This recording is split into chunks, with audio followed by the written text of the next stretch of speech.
इतरांच्या यशाची प्रशंसा करणे हे मानसिक दृष्टिकोनातून खूप सकारात्मक पाऊल ठरते.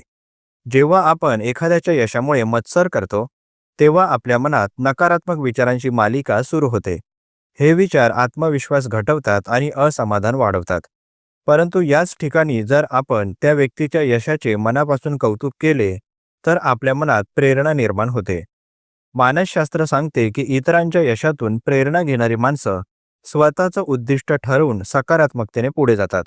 मत्सर मनात ठेवला तर तो फक्त मानसिक त्रास देतो, पण प्रशंसा केली की मन आनंदी राहतं आणि नातेसंबंधही बळकट होतात. म्हणूनच इतरांची प्रगती पाहून स्वतःला कमी लेखण्यापेक्षा त्यांच्या यशातून शिकण्याचा दृष्टिकोन ठेवा.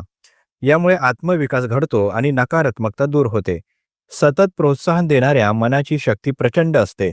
तीच मानसिक आरोग्यासाठी सर्वात फायदेशीर ठरते. धन्यवाद.